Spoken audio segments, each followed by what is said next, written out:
Welcome. This is another session in the Veterans Forum. Today is the 16th of October, 2014. Time is going by and a lot of us are going with it. The program is coming to you from the studios of Bedford Community Television here in Bedford, New Hampshire. Excuse the slip.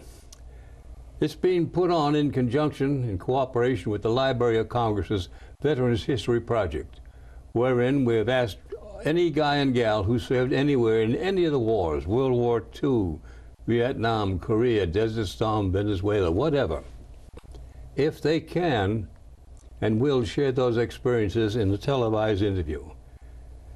After the show, you'll be given a copy of it, and the masterwork and the paperwork will be filed at the Library of Congress in their database, so that from here on out, anybody who is curious about whoever you were, whatever you did, will have it straight and forward. We're getting along now in years, and a lot of us are fast getting to the top of the pile, but we may or may not be here. Not hanging gloom, but we ask that if you can and will, we're fighting the clock and the calendar. While you're able to, if you will, share those experiences. We'll do all we can to make it a worthwhile experience. What I'd like to do first, though, is to remind you, throughout the state, there's a special telephone number called 211, where any veteran or family member or friend who feels that he or she may need some kind of help, whatever it might be, remember that number and call it, 211. It's there for you to have. You've earned it. Don't be bashful. Now today we have another little fellow who's, let me show you. I'll call him Tony in a minute. I'll have him introduce himself. But this is the young guy, good-looking dude, huh? Yes, yes. Yes, and he's just happy to say so. What I'd like you to do, sir, give us your full name and rank at discharge, branch your service, date your service, and where you now live, if you will. Okay, my full name is Anthony DiNardo, but I go by Tony with all my friends and everybody. And I joined the service in my 18th year, right after high school. I signed up and enlisted in 1942. Well, excuse me, I'm going to interrupt. I just want to know what's your current status, where you now live. Oh, I'm sorry. And then we'll go back and find out how you got here. Yeah, I live in Bedford. Okay. Right here, just a few blocks from here, and what else? I'm sorry. What was your rank at discharge? Oh, my rank at discharge was first lieutenant. And about rank, if I can add this. I'm an immigrant, so therefore I felt so strongly about wanting to do my duty for America that I remained in some fashion with the military for many years, and I was discharged finally later as a major. Good for you. Yeah, major. So that, and if war came out again, I'd be happy to go again, age or not age. Well, you're to be commended, and I think, though, if it gets that bad, they're going to take you and me. We're in trouble. Well, we may be in trouble, but we can keep the cheer of, of the youth up. Now, what I'd like to do, and you were in the Air Force, Bombardier, right? Right, okay. Right. Now, what I'd like to do is go back a little bit and find out how you got here. For example, where and when were you born? When did you come to this country? And what was your life like growing up during the Depression here? Okay. And it's your story. Right. I was born in Italy, in a small town, very small mountain town, just in the middle of Italy, actually. It's called, the name is slipping for a second, it'll come back. Abruzzo, for those of you that know Italy. And my dad had left 5 years before, just before I was born. My dad came to America. He went to work in a steel mill in Pittsburgh, Pennsylvania. He sent money back so we could finally come over here, my mother and I. And my mother, who was a wonderful, tough woman, couldn't speak a word of English, and brought me, a 5-year-old boy, to Pittsburgh, Pennsylvania to join my dad. Good. I was raised, therefore, for the first 5 years of my life by my grandparents in Italy and so on, and they loving family. I'm sure I was spoiled. I just didn't have any recollection of that. Time does that a little bit, doesn't it? Yeah, right. So, but when we came here, I immediately fell in love with the American language because I picked it up right away between the children I played with and so on, kindergarten and all of that. And so much so that all my life I have been interested in writing. I wrote themes gladly at school and so on. I've written 2 novels, 2 books. I'll hold it up a little bit here. Yeah. And this is it, Bill, one you want to quote it later, but there it is. Yes, Across the Tracks. Okay? And I'll explain the title in a little bit. Thank you. So, anything special about when you're growing up, going from Italy to become an American kid? What did you have to do to get accepted or join the crowd, join the club? How was school life for you? No, that's a great question. I'll tell you why. The neighborhood in which I lived was had all children from other nations. Oh, from Europe. a melting Yes, pot. we had Hungarians, we had Germans, we had people from Ireland, and all over, Ukrainian, which is a little story to illustrate that. Later on in life, a man, kind of a wise guy, came into my office one day. He said, "Tony," he said, "I understand you could speak some other languages." He said, "I'm from Hungary." He said, "Do you know any Hungarian?" I said, "Ed ketur haram neged urts hots heg nuls kilenstis." That was 1 to 10 in Hungarian. Oh. He sweated and walked out. I haven't heard from him since. But I love the language, and I love the writing and so on. Now, were the neighborhoods separate, or did you just commingle, everybody mixed together? Well, actually, in those days, the kids used to band together in gangs, but the gangs not in a negative sense. Like today, we're just buddies, you know, and we had nothing, so we made our football out of socks that we used to steal off of when the ladies washed their socks of their family. You know, we'd swipe them, and that would be our softball, you know, and that sort of thing. We didn't know that we didn't have anything. We were completely happy. Yeah. And you have any trouble in school making the bridge from just speaking all Italian to then English and so on? Well, not very much, except one incident that will illustrate something. First day in kindergarten, my uncle Alfonso walked me up to the school, and I didn't speak at that point any English at all. This was the first day, and the teacher managed to get us all into a big circle on the floor. We sat down, and we had my friends from the neighborhood too were there, and she got a ball about this size, and she sat next to me. Attraction. I know, you were just a devil. So then she rolled the ball across the line, across the way, and someone else, she got them to roll it to somebody else and somebody else, and we fell in love with it. So lo and behold, the ball came over and sat right between me and her. So I grabbed it and pushed it, and she started to yell in my ear. I had no idea what she was saying. Apparently I committed some awful act, and when my cousin, my uncle Alfonso came to get me, she was talking to him and he was nodding. She thought he was understanding her. He didn't speak a word of Italian, Alfonso. So he took me home, told my parents what, I don't know. I got a little whipping for that. Not much, but some, you know. Big mystery, though, huh? Yeah, big mystery. Did you ever find out? No, I never found out what she said. I have no idea. But we all live with, we all die with mysteries, you know, that we don't know the answer to. Now, were there any other sports, if you will, that you played in school or university, anything like that? Or? Okay, well, I was very athletic. but I was not tall enough to be on any team, frankly. But we played local teams, you know, and the local What, football, baseball, soccer? softball and the basketball was our main one. And we used, in basketball, we'd go to the grocery store and they would give us a big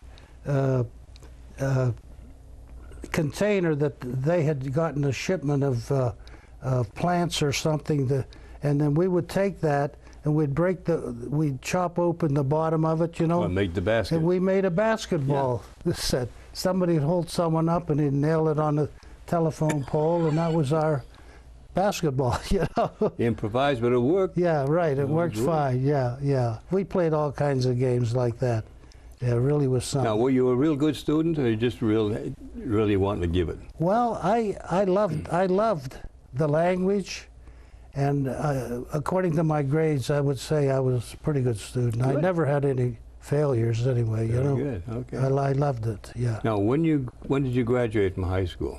I graduated 2 months after Pearl Harbor, and that meant to all of us in our class that we had no choice. We were going to go into the service one way or another. And in that era, America had 1 million citizens, 1 million.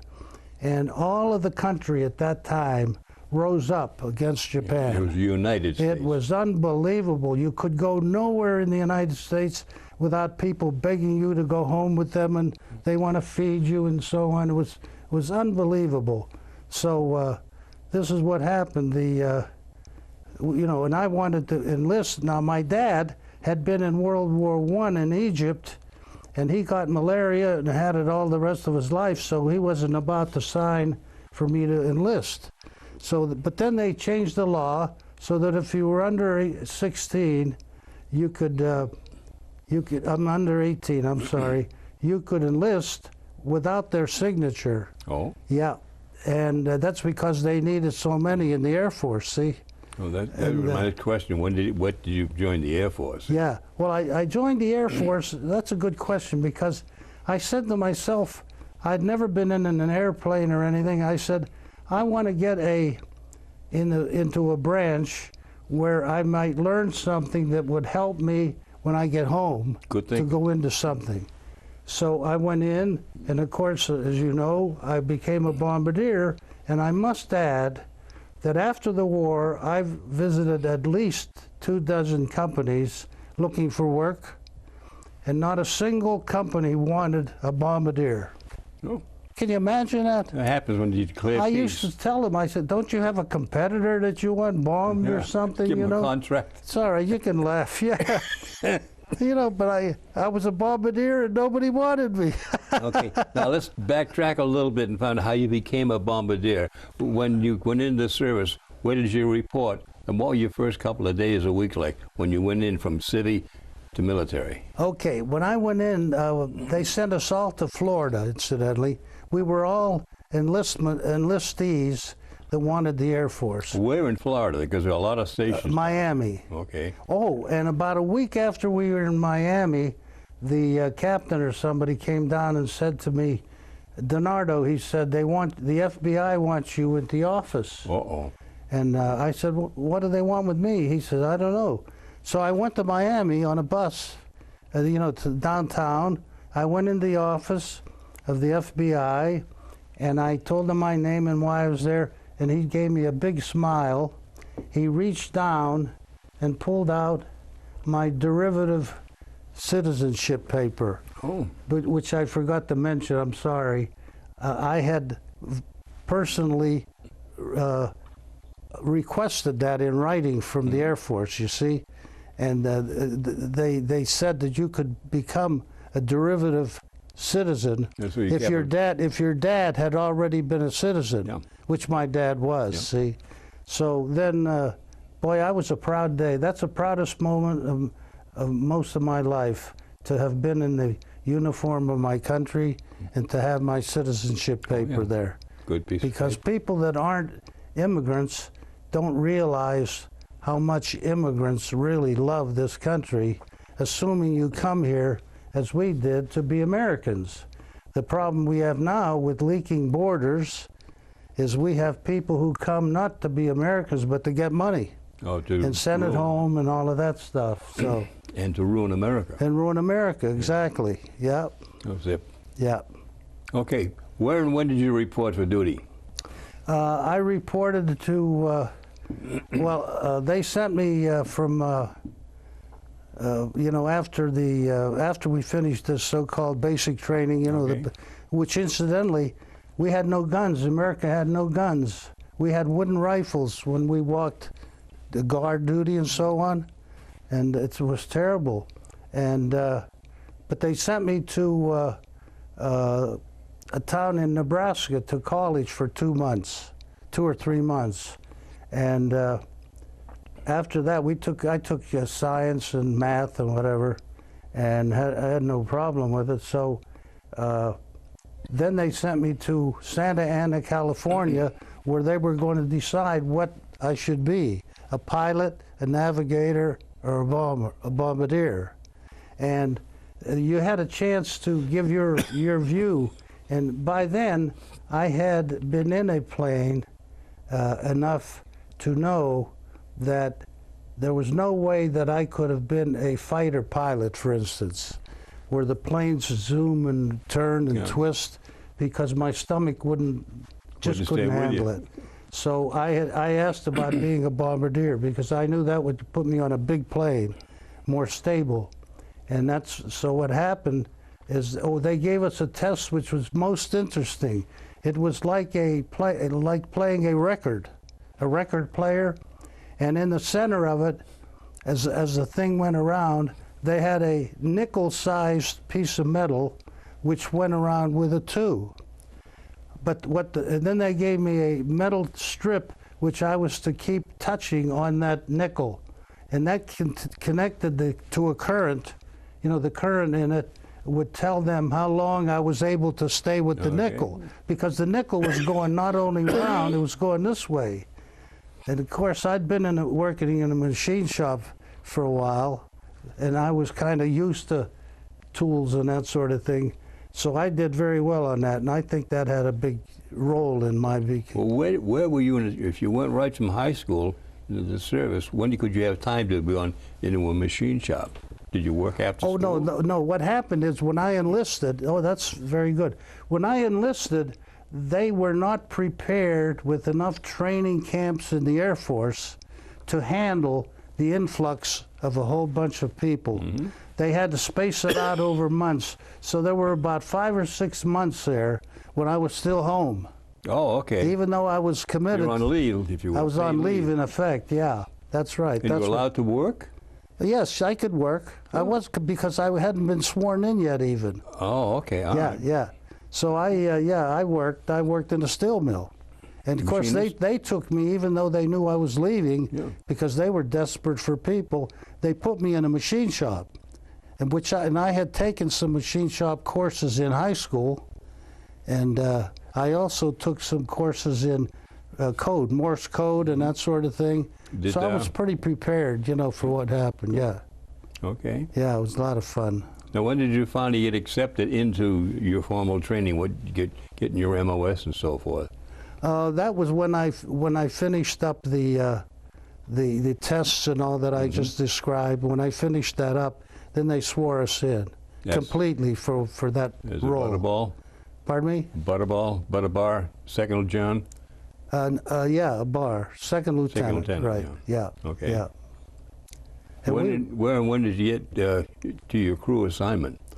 The crew assignment came fairly rapidly, and what we did, they put us on a train down in Santa Ana. They put us on a train heading north up to Walla Walla, Washington.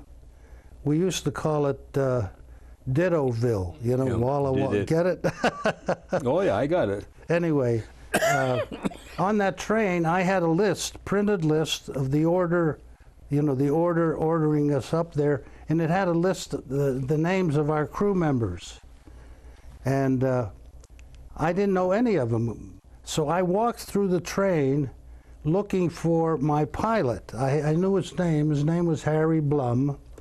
And I finally found him playing cards in a car way up, way up the train. And he was on the other side of the table from me, so he looked up and he saw my name on my breast. He said, "Tony," he said, "I'll see you in a while. What car are you in?" He said, I'm busy now." Yeah, so I'm engaged. He was playing, yeah, Harry. So then we got together, the whole crew got together, and the youngest man in the crew was a fellow named Bob Winters from Ohio, who's still alive. He's the third one that's alive. Harry and I and Bob are now the only ones alive. Now just last week, Harry passed away, which leaves two of us now. But we flew together up there, and when Bob showed up, his mother came from Ohio, where he lived, by train, by coach, the whole way up. She went through all of that terrible, no seats, no nothing on a train, and she came up to me, and she wiped at my stripe here on my collar, and she said, "Sir," and I wasn't used to that title, She said, "Sir, you're older than my son, Bob. Please take care of him." And of course I said, "Don't worry, I will." I was 1 year older than he was. You were senior. So we got together, we did our practice bombing. We practice bombed almost every state in the United States. It took a whole year to get the coordination and learn how to lead missions, because you know how the formations are all in the movies. And we all took turns at leading and learning how to gently make the turns for evasive action and all that sort of stuff. Took a year. Well, once you'd be the lead bombardier and navigator?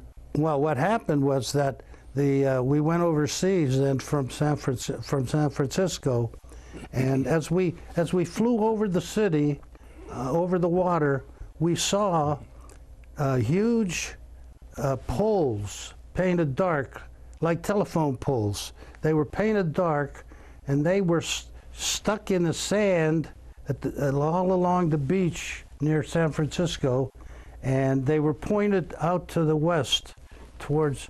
And what that showed was we didn't have any big guns. No coast artillery. So they put that artillery out, hoping the Japanese would think it was real guns, But thankfully, put it another way, if Japan had somehow gotten through to the West Coast, we'd have been in one pickle. We'd be pulling rickshaws really today. Pickle, believe me. But anyway, then we landed in Hawaii first. Then we landed at several other stops. We made several other stops, and we got to Australia, and there they took the plane from us. It was a brand new plane too. Wish they'd have given us the new plane, because one day I was flying it. Harry let me fly it, which was just simply, pointing it, point ahead and stay up.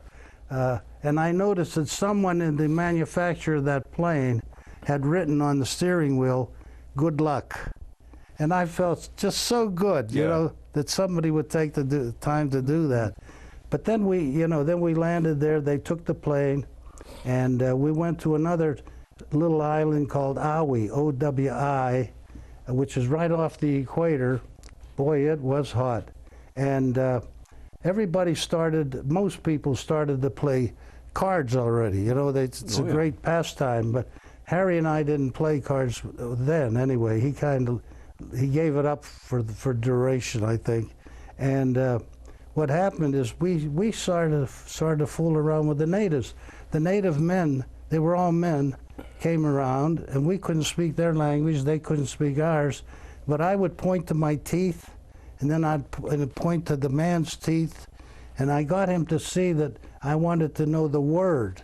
Oh. So I wrote a dictionary of their language, as oh, they had a ball, they're laughing and jumping around, And about a year ago, I got on the phone with Harry one day when he was in a hospital, and I repeated that memory to him, and that son of a gun still remembered the word for ocean that they told us. Oh, and that, after all these years, really something, huh? Do you remember it?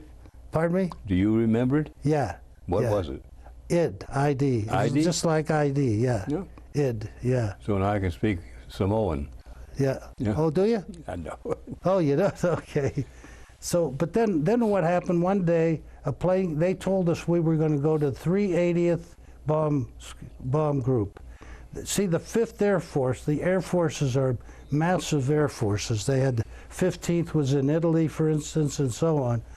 We were going to the 380th bomb group stationed in Darwin, Australia. Now, Darwin, Australia Darwin, the town, had been totally destroyed, by the Japanese, and they were on the verge of invading Australia. So our group's job was very simple in content. Don't let them do it. So we joined in right away with missions and so on, and we bombed all the islands that the Japanese had their aircraft on, every one of them. And we kept doing it, and that's where that's where gradually we worked our way to being the lead crew. Mm-hmm. Harry was fantastic as a pilot, and so I went along with him as the lead bombardier, and from then on we flew every other day for several months, and then they gave us 5 or 7 days, I forget, leave in Adelaide, Australia, which is far down south of Australia. It's 300 miles away. As you know, Australia is as big as America. Mm-hmm.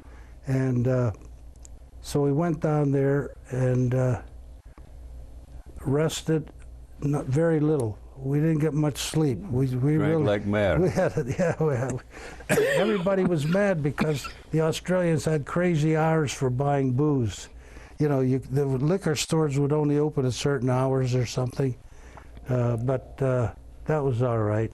Then we went back and started right in with the missions again, and about then we were not closing out our missions yet, so we had a few more to do. So they shipped the whole crew, the whole squadron unit. They shipped us to Mindoro. Now, Mindoro is an island just next to the Philippines. It's part of the Philippines, and it's right near Manila. And Manila at that time was known as the apple of the world or something. A beautiful city. It had been, but the Japanese, when they were forced out, they destroyed it also, and.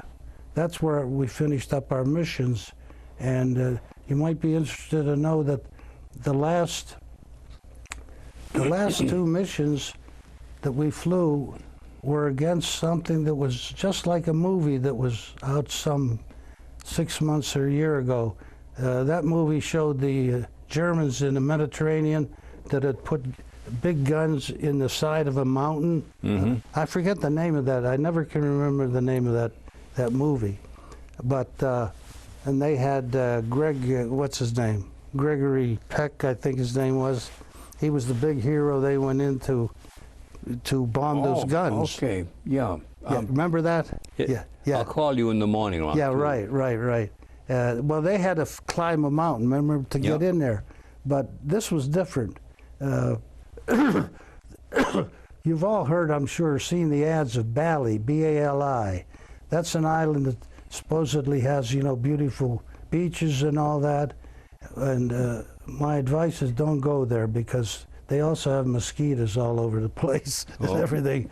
But next to them was Lombok. So we had Bali and we had Lombok Islands.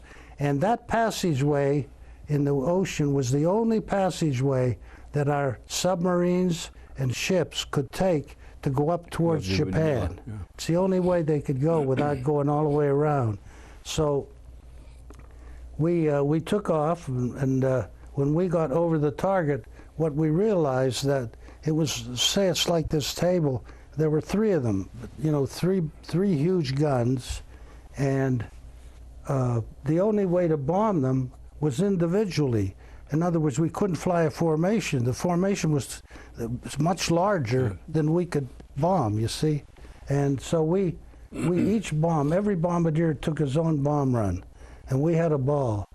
And, When you I'm come very, in, low, well, down? we went about, I think about 8,000 feet that day. It was a little lower than usual because we wanted to make sure that we really got those bombs too.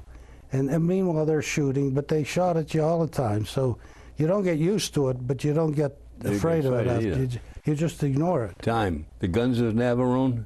Yes, the guns of Hey, Navarone. Seabees come through again. Yeah. Always helping the Air Force. But I describe in the book the first mission I had, then I'll come back and finish the other one, but the first mission I had when I saw the flak coming up at us, you know, scared the hell out of me, boy, I'll tell you, because I'm looking in the spyglass, you know, which magnifies everything, and all of a sudden it's full of, puffs of smoke. Little black stuff. And I hear things rolling off of going through the plane.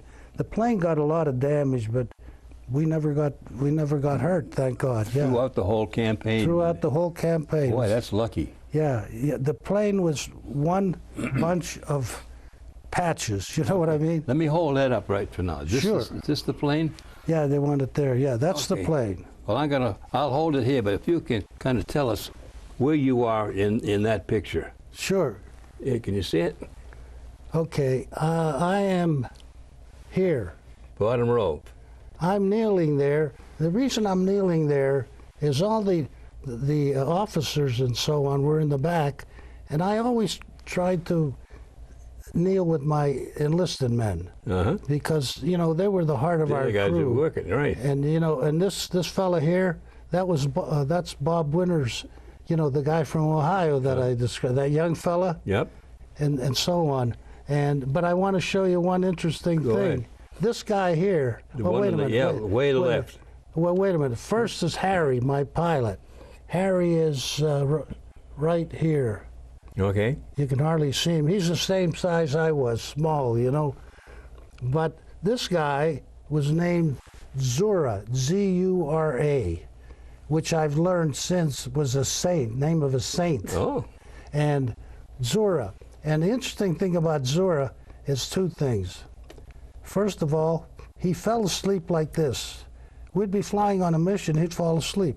So Harry would have to wake him up because he's the co-pilot, you know.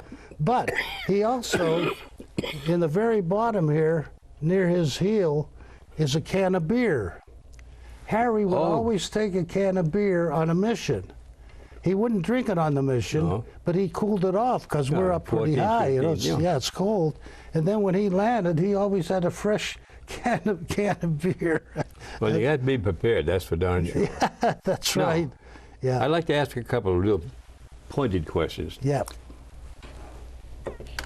Which, if any, or how many, were your real exciting runs? So that you, after the first one, that you kind of wished maybe they hadn't happened, but that it will always come back in memory. Okay. Not to be gory, but tell I people what it's understand. really about. Yeah. Well, I think the one that I have to name is the one where we were bombing Taiwan. Taiwan is an island in one of the many islands we bombed, and I was lead bombardier again. We were lead ship. We were going in. We went into the target, and I centered in on a target. And what happens then I would, once I was centered in, and what we had to do, like if the wind was coming from here, we would have to crab into the wind. I think you folks know that from those of you that sail a boat, you have to crab in. So we're not pointing to the target, but we're going over the target. Mm-hmm. Okay? And so we were doing that. And so I checked behind me. There's a panel there with 20 lit bulbs, each bulb representing a bomb in the bomb bay. So we had 2,100 bombs in each plane. Okay, so the machine, the bomb sight was functioning well, and as it clicked off, I yelled, "Bombs away," and I looked back, and one light was still lit, and I knew we were in trouble. They had a hang fire. Because we had a hanger. He was hanging there, and what had happened is, when you are at altitude, it can be close to zero or you know, really cold. It froze the hook, and it didn't let the bomb drop. And the only way to get it out of there is you have to throw it out. And the reason you can't leave it in on a thing like that is when you go to land, you know, the landing there is not like a landing in airports now.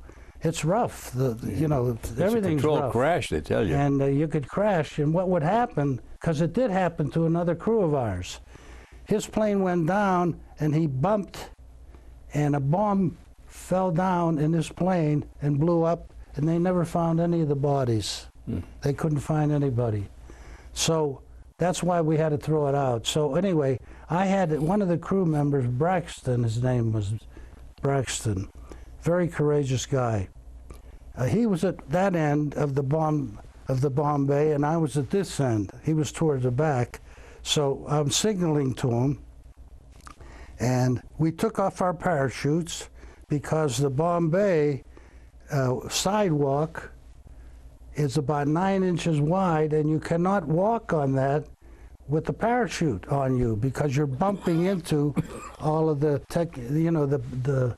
the poles that are holding the bombs. So we walked out without a parachute on, and we tied off the wires that come down through each bomb had a fuse at the bottom, at the beginning and at the end, a tail.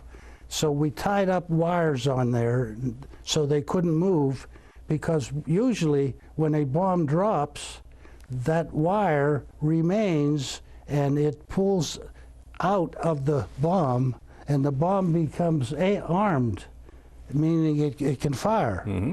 So we tied off that, and then I put my left shoulder under the tail of the bomb. He put his right shoulder under the nose, and we gradually lowered it, the weight of it. Well, the weight of it was too much when we got down, because we were each holding like 50 pounds, you know, and it fell about this far. Luckily, it didn't go this way, you know, it just fell like that. So I signaled the guy that was watching me, who was up front. He was holding on to the lever that opened the bomb bay door. Mm-hmm. So we had him slightly open the door in steps until the bomb fell through. Then what we did it just automatically, because we had no fear by then of heights and all. We straddled that opening, and we're looking down and watching that bomb. And when it hit the ocean, it blew up. Ooh. It blew up. So inertia must have driven right through that wire. You know what I mean? Mm-hmm. So that's what I remember. Okay, that's one. How about something on the other side that might be a little hilarious? Like, ever do any fly times bringing beer and so forth up high enough to have it cool for a beer party? No, I think I have a funny one about I thought you might say that. The Seabees. Go ahead. You know, the Seabees were a great outfit, and they were on the same island as we were. They had a large camp there in which they stored all kinds of equipment and so on that might be needed by the various, you know, Army operation, people. Yeah. And they also had a lot of lumber. So Harry, the pilot, how he did this, I don't know. He bribed with whiskey, a bottle of whiskey, he bribed the guard of that wired, it was a wire fence all around this thing. So he bribed them. So what we did that night, we got a truck and we went down through the jungle and stopped at the fence. I went inside because Harry went first and gave the guy his booze, and the guard let me in with another guy, So there was a huge pile of oak lumber. So we were throwing the lumber over the fence. The other 3 guys who were with us were loading the truck. So when we filled the truck, you know, I got in the back on a truck along with this other guy. We laid on top of the wood so it wouldn't fall off. Yeah. And we went back to our camp. And the next day, and we unloaded all that lumber right next to our tent. Now our tent was a standard tent, a 16-foot square tent.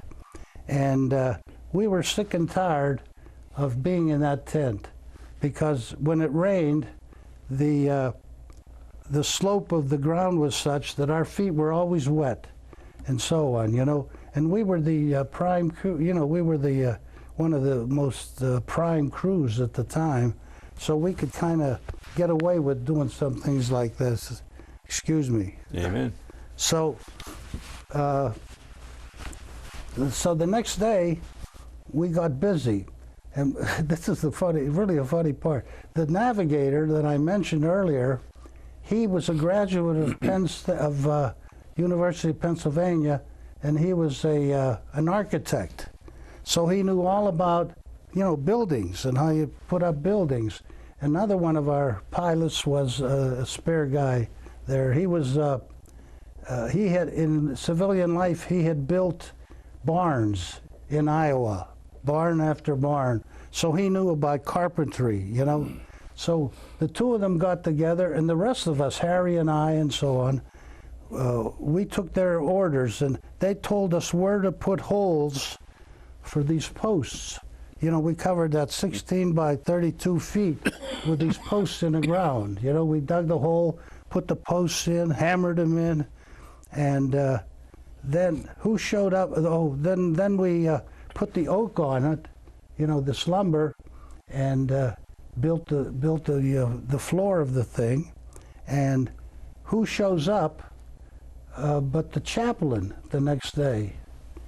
And the fellas all, he said, I had a pile of lumber at the chapel that I wanted to use, and someone stole it. Did you fellas take it? Well, the rest of them let me, as the Catholic, do the talking, you know. So I said, I'm Tony DiNardo. I couldn't lie to a priest, you know, Father. Thank God he didn't ask me where we did get it.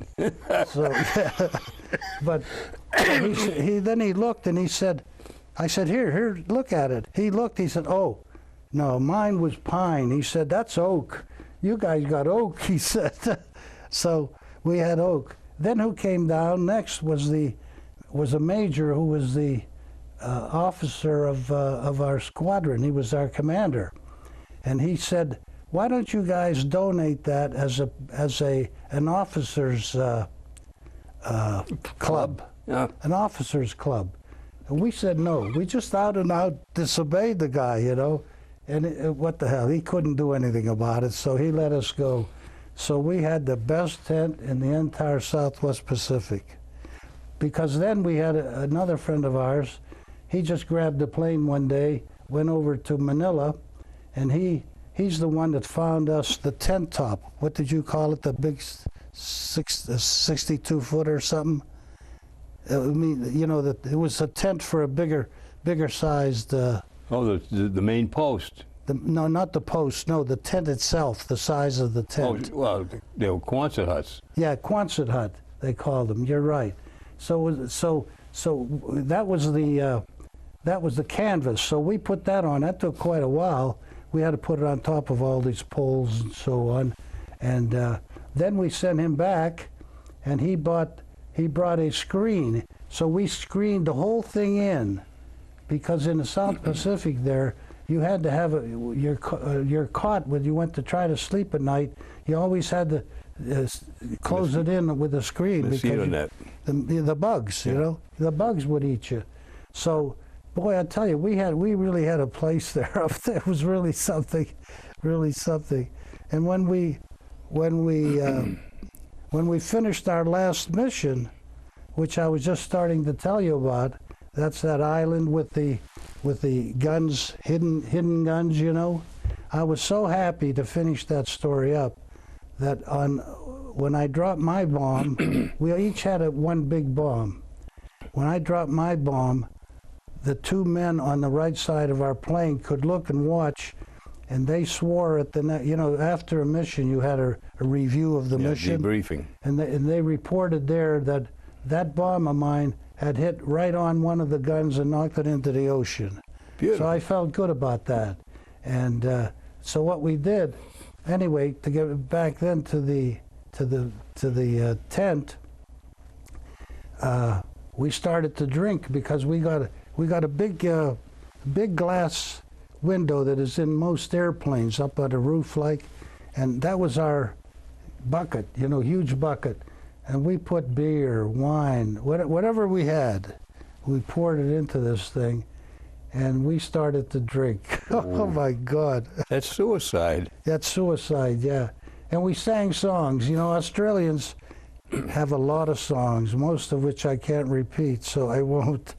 But finally, about midnight, we had it. Harry was lying flat on the floor asleep at my feet. ZB was further back asleep on the floor, and I was holding on to this post. So I said, geez, I ought to see if Harry's okay, So I went down I started to bend down, and I almost fell over with my head all twisted, woozy.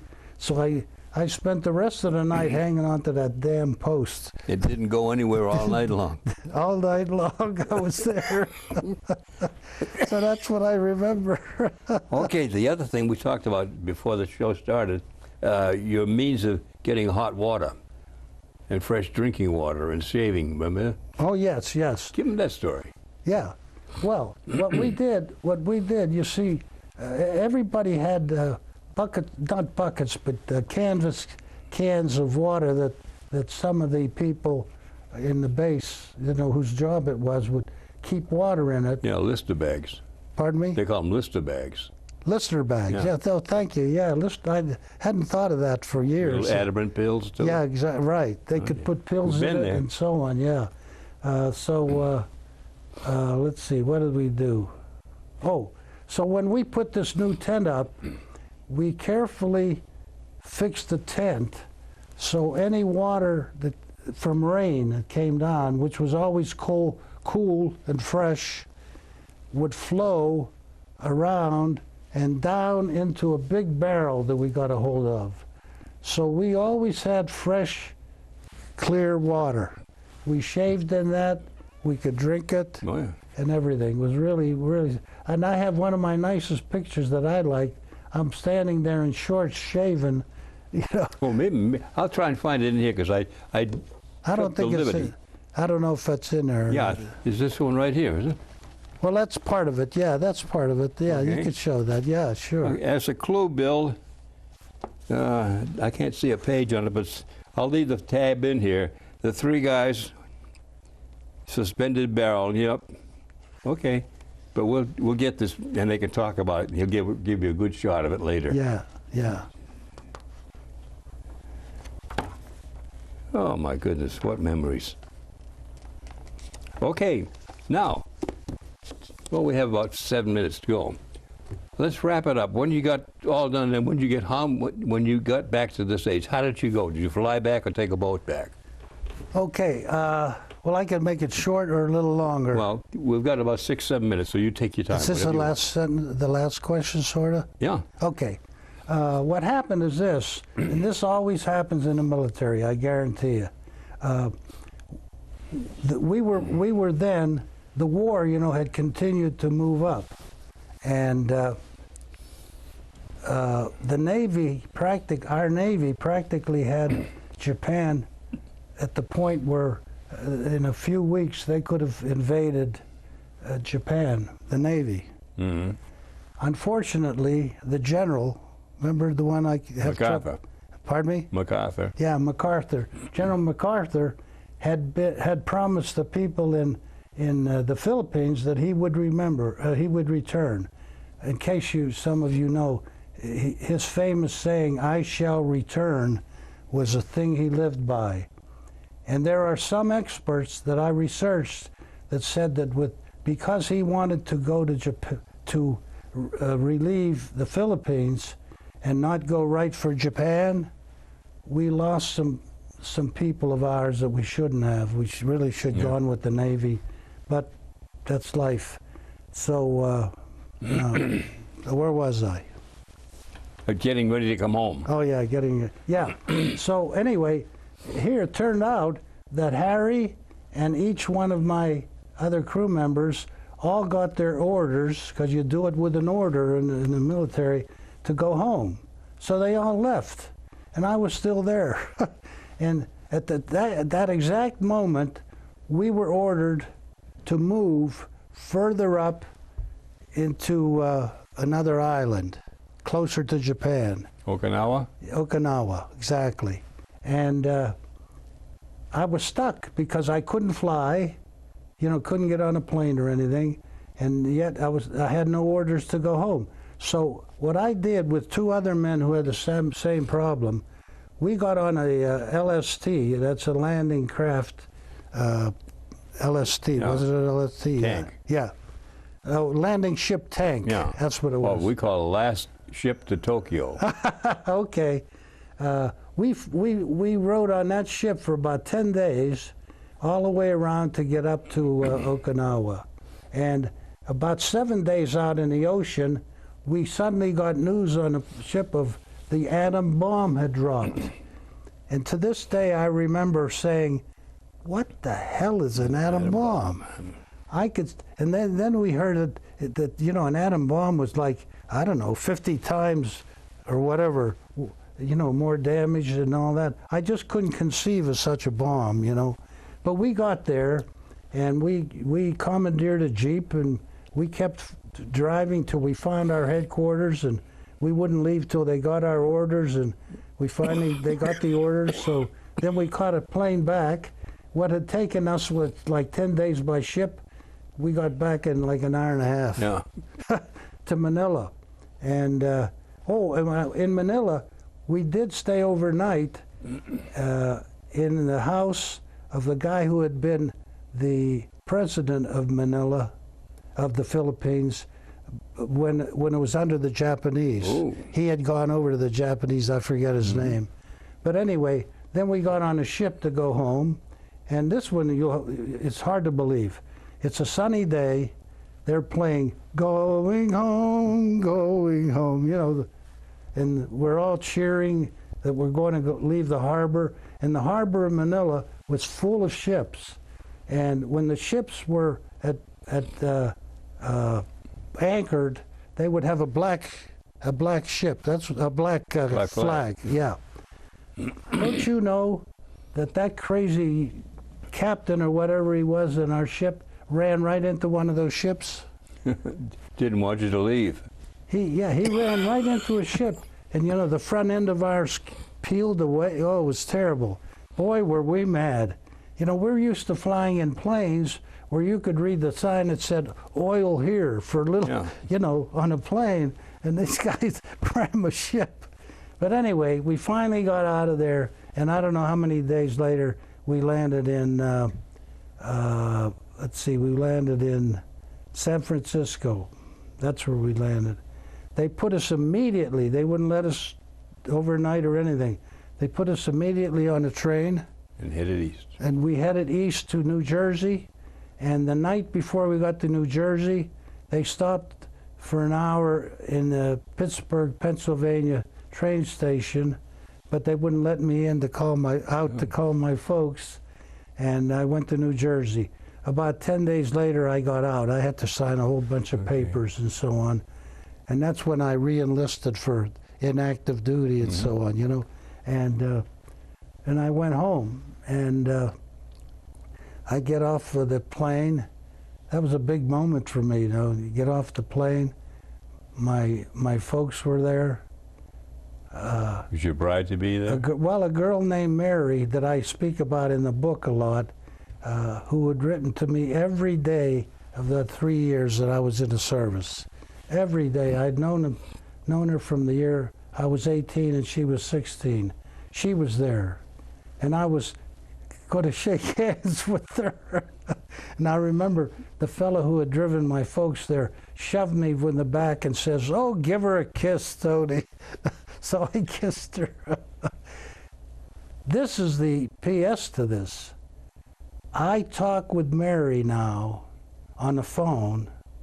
She's in Pittsburgh. Okay, you never married her? Oh, no, never married, because she wanted to get married right away. And I was at the point where I said, hey, I don't know what I'm going to do with my life, and I'm not going to spend it in a mill. Okay. So I went to college on the GI Bill, and I went to law school, and, you know, and then, so then I met my wife, my current, you know, the one that's just passed away a little while ago. I got married. She got married to a fella, and then both of our spouses died later, Yep. and now we're back together on the phone.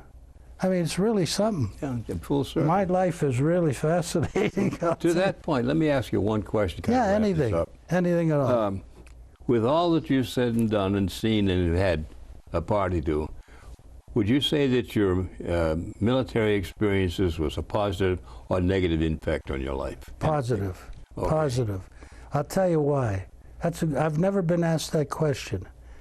I feel that way because I think, at least for me, to fully mature in a sense of how to deal with problems, how to deal with seemingly bad things, you know what I mean? Mm-hmm. How to keep doing the thing that you should be doing.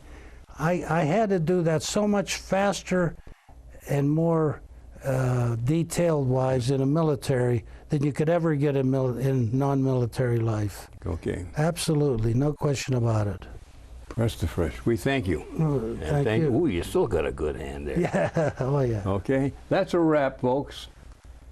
For those of you who've seen the show and maybe would like to come and see us, the address will be on the back. But remember, 211 if you need some trouble.